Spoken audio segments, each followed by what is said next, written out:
My parents rejected my warnings and gave my brother power. Then he stole everything and they begged me, so I taught them a lesson they'd never forget. I never thought the phone call that would destroy my family would come at 3 a.m. on a Tuesday. But that's exactly when everything fell apart. My name is Nathan Keller. I'm 34 years old, and I'm a lawyer specializing in estate and probate law.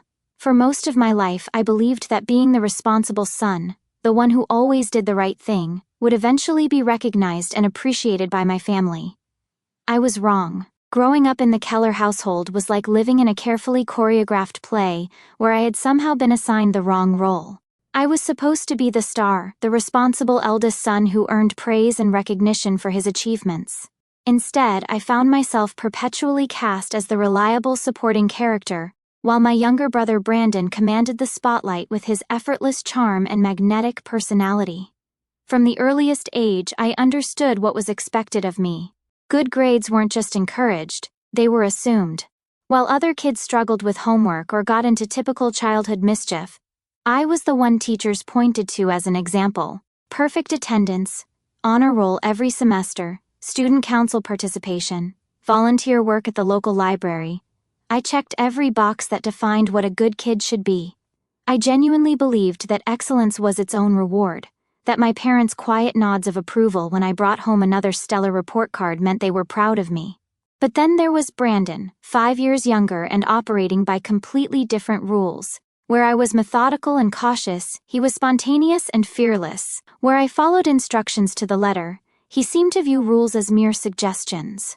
While I spent Friday nights at home studying for advanced placement exams, Brandon would slip out through his bedroom window to meet friends at parties I didn't even know existed. The strangest part wasn't that he got away with it.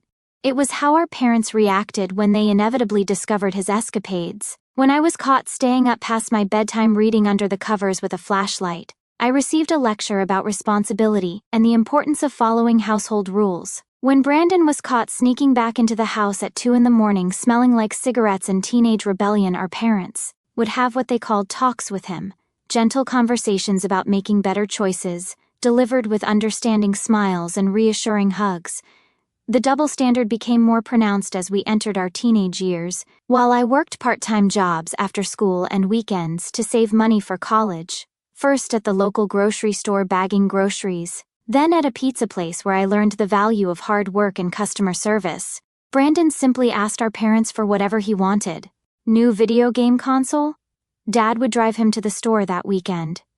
Designer sneakers that cost more than I made in a month? Mom would take him shopping, and they'd come home with bags full of clothes from expensive stores. I told myself it didn't matter. I was building character, learning independence, developing a strong work ethic that would serve me well in adulthood. Brandon was just Brandon, charismatic, charming, and apparently incapable of understanding the concept of earning what he wanted. I convinced myself that my parents' different treatment of us reflected their understanding that I was more mature, more capable of handling responsibility, but the illusion shattered completely during our respective graduation celebrations. When I graduated summa cum laude from law school, an achievement that represented 7 years of undergraduate and graduate work, countless hours of studying, thousands of dollars in student loans that I had taken out myself, and a job offer from one of the most prestigious firms in the state, my parents organized a small dinner at their house. It was nice, don't get me wrong. My mother made my favorite meal, and they gave me a card with a modest check and heartfelt words about being proud of my accomplishments. The gathering included immediate family, my girlfriend Sarah, and a couple of close family friends. It was intimate, appropriate, and exactly what I had expected.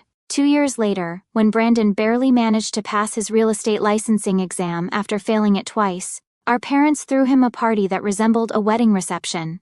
They rented a hall, hired a DJ, invited extended family from 3 states, and presented him with keys to a brand new BMW as a congratulations gift.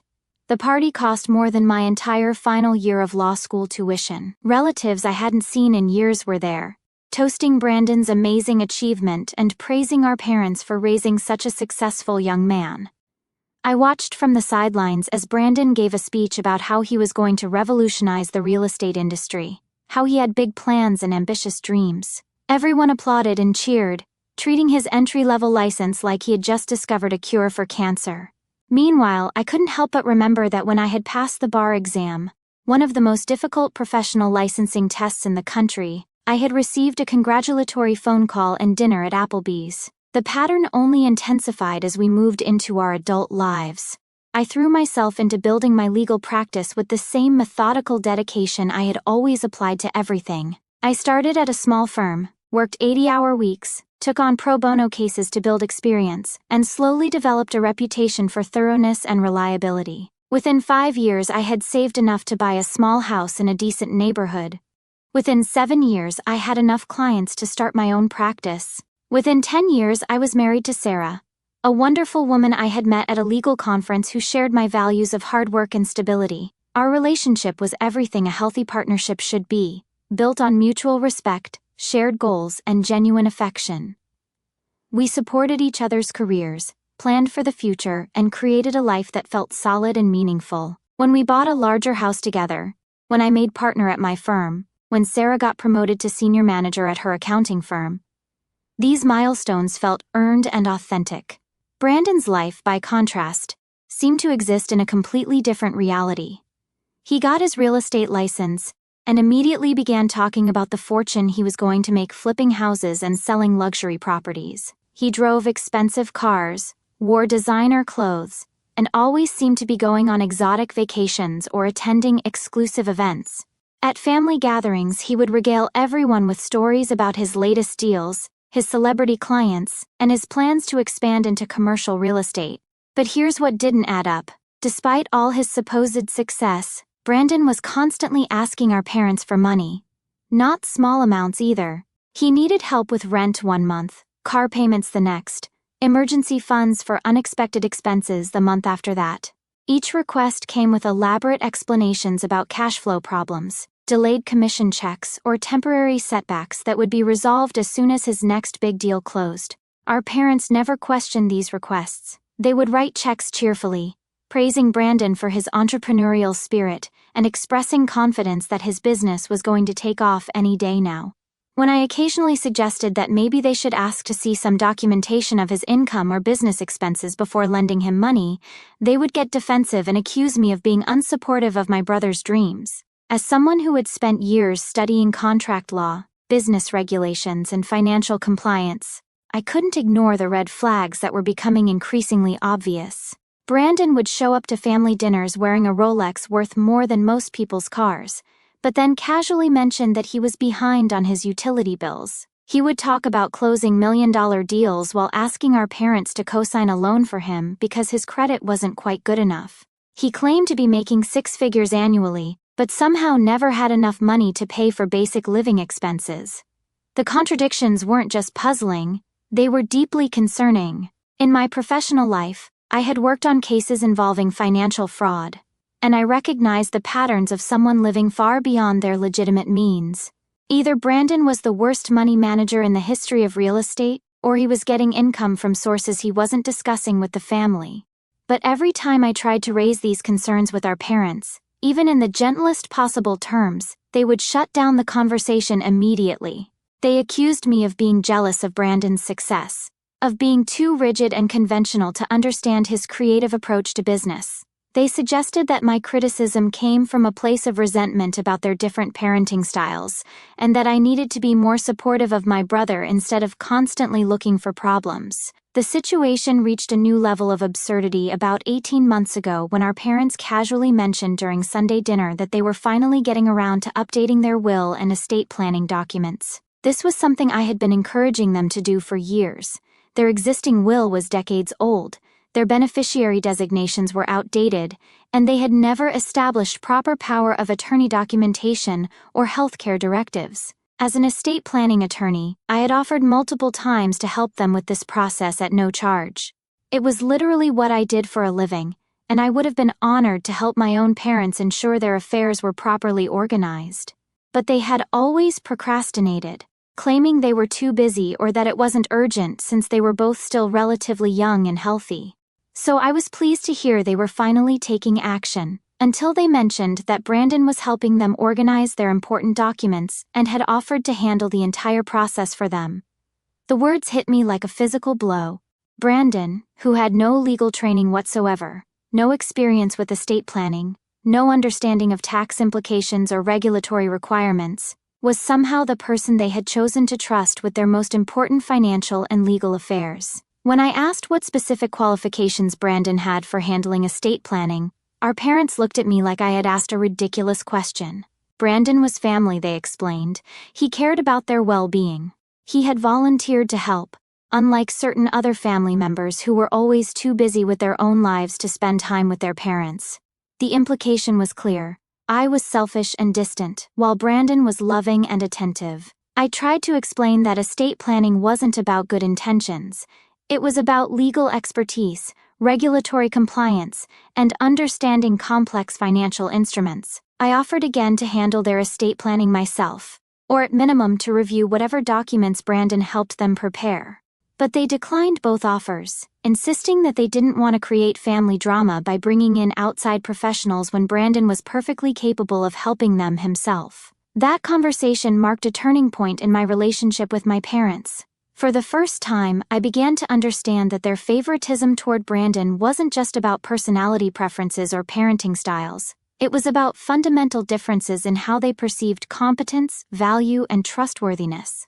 In their minds, Brandon's willingness to spend time with them and his expressions of concern for their welfare counted for more than my actual qualifications and expertise. It was around this time that I started paying closer attention to Brandon's behavior during family visits, and what I observed made my professional instinct scream with alarm bells.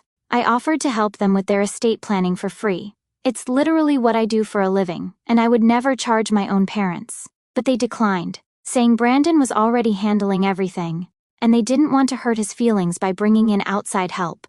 The fact that they considered their own son outside help when it came to their estate planning was telling. Over the next few months, I noticed Brandon asking increasingly specific questions about our parents' assets during family dinners.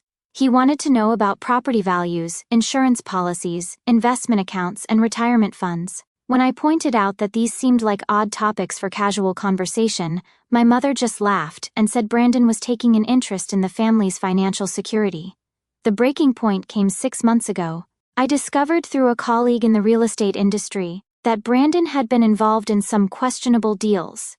There were complaints from clients about missing deposits, accusations of misrepresenting property values, and rumors that he was involved with some shady investors. When I tried to share this information with our parents, they exploded. "How dare you investigate your own brother like he's some kind of criminal?" my father shouted.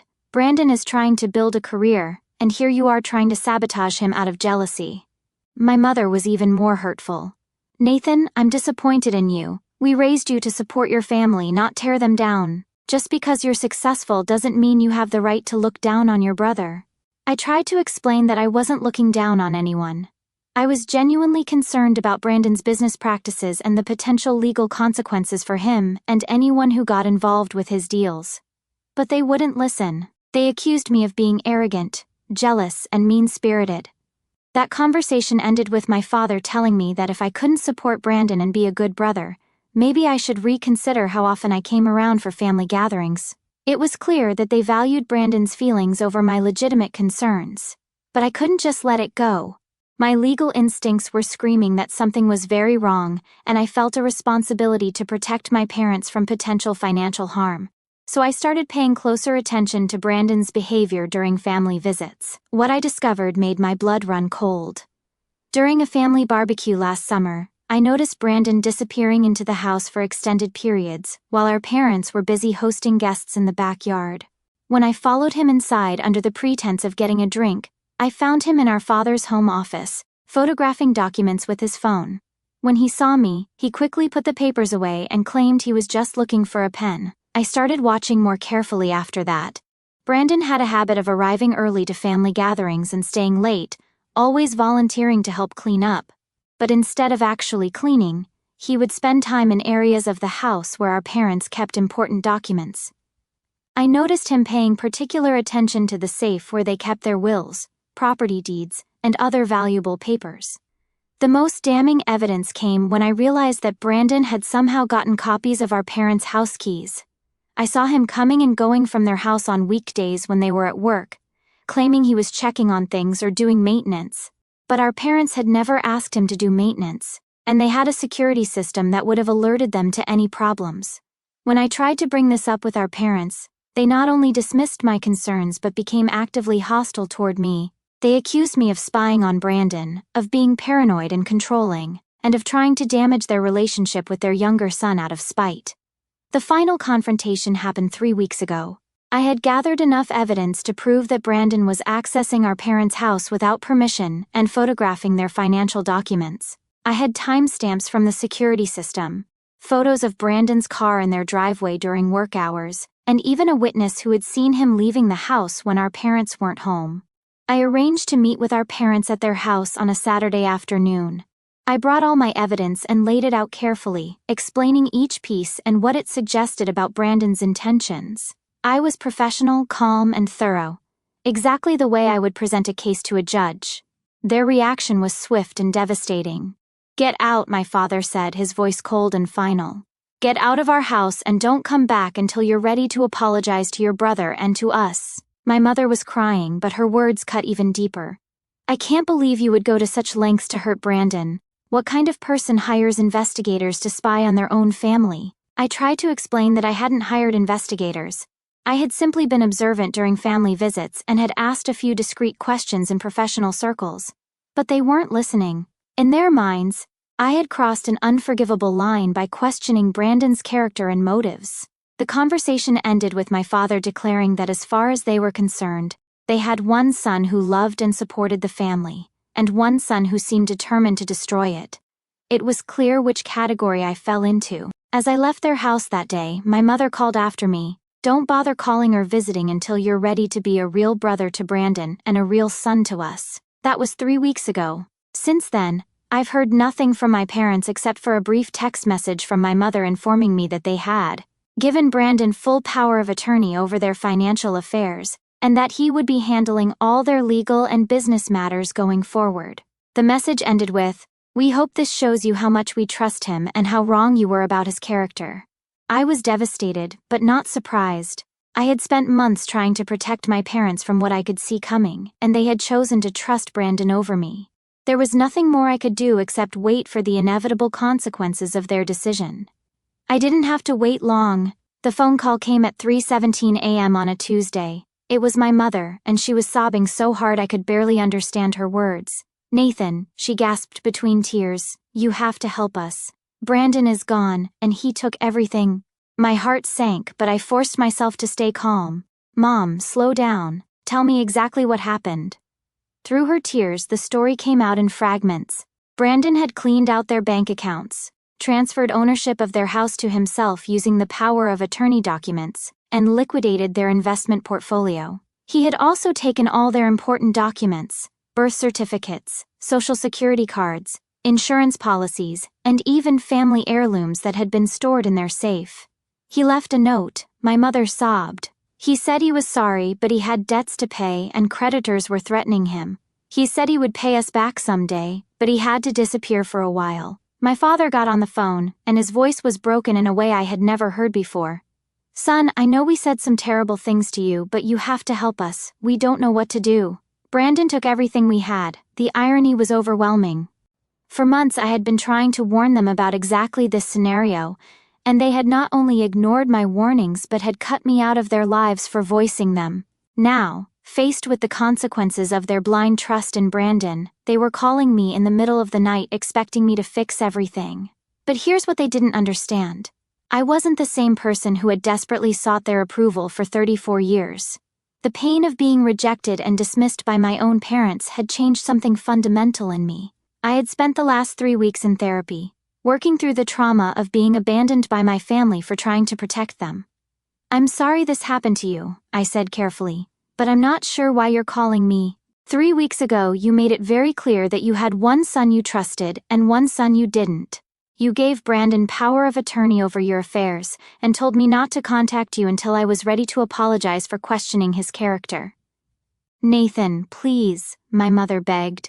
"We made a mistake. We should have listened to you. We're sorry. I appreciate the apology, but I need to understand something." Are you calling me because you've realized that I was right about Brandon and you want to rebuild our relationship? Or are you calling me because Brandon betrayed you and now you need a lawyer? The silence that followed answered my question. My father finally spoke, his voice desperate. Can't it be both? We know we were wrong about you and we need help. You're the only one who can fix this.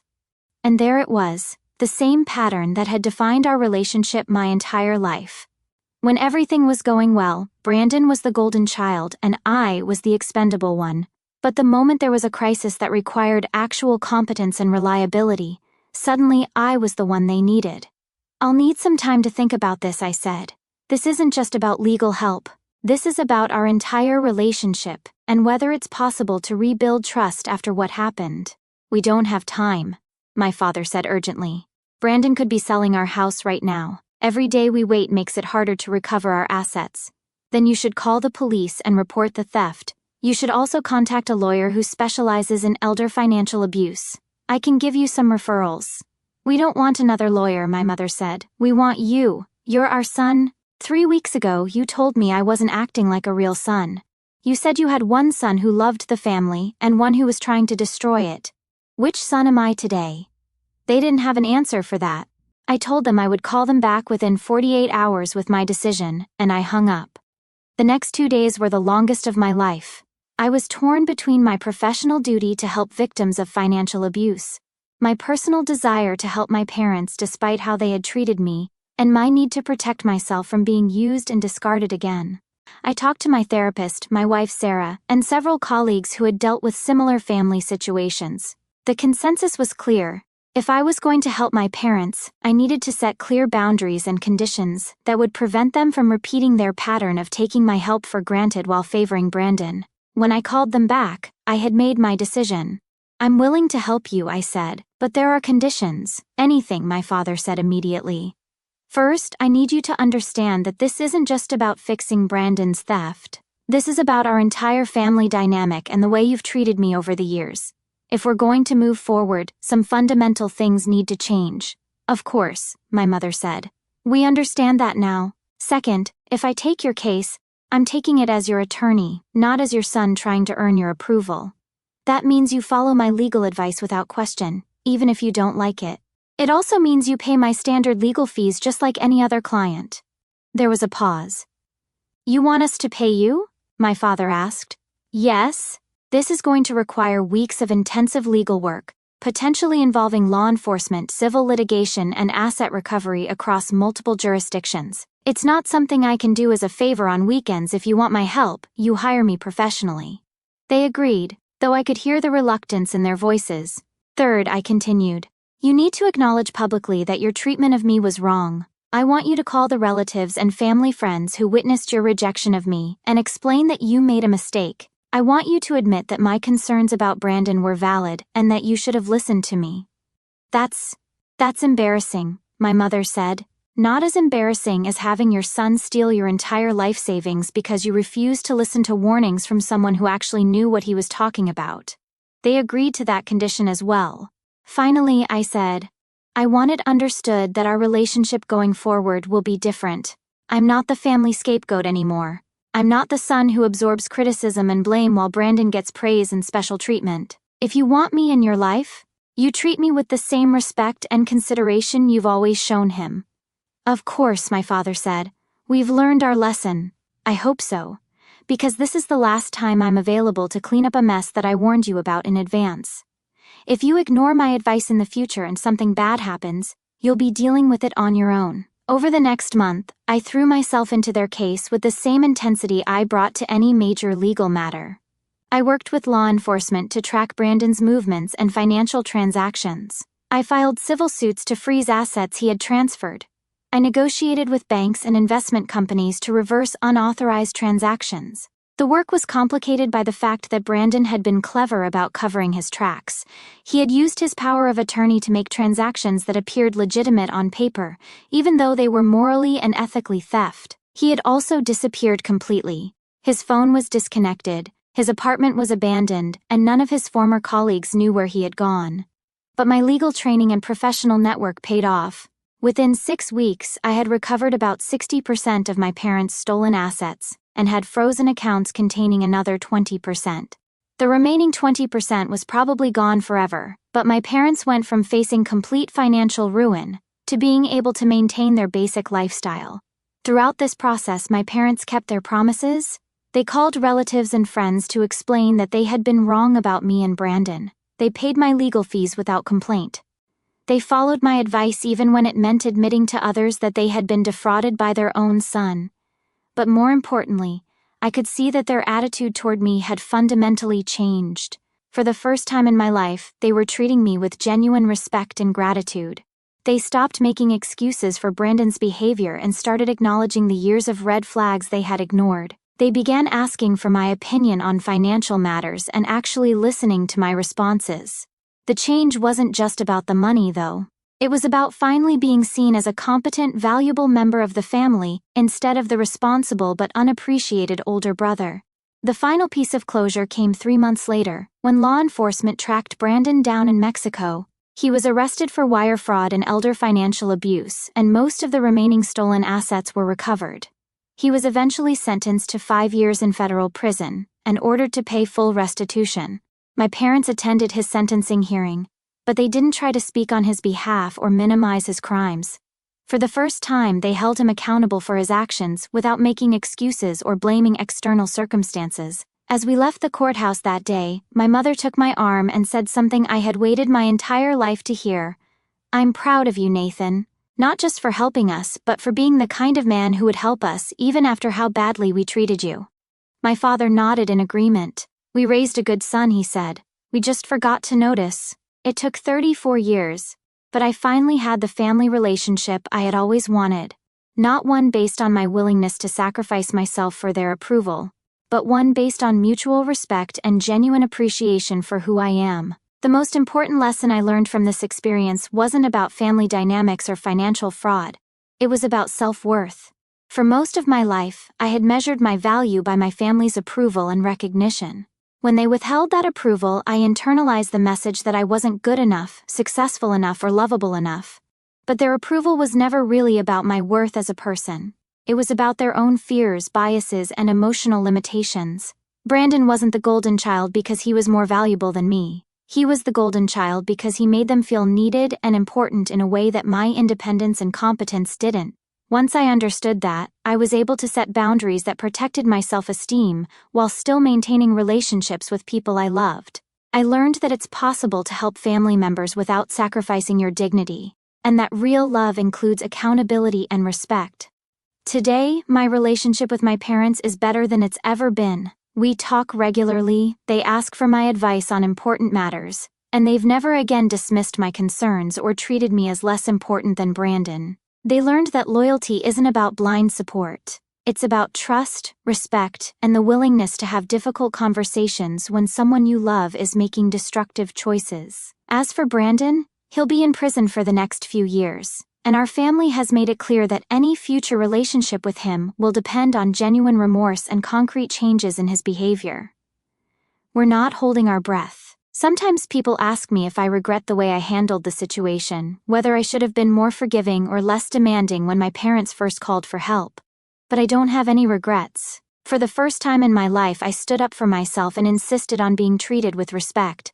The fact that it worked out well was a bonus, but it wasn't the point. The point was finally learning that I don't need anyone's permission to value myself, and I don't need anyone's approval to know my own worth. That lesson was worth more than any inheritance or family reconciliation could ever be. I'm no longer the son who sacrifices himself for scraps of approval. I'm the son who knows what he brings to the table and insists on being treated accordingly. And for the first time in my life, that feels like enough.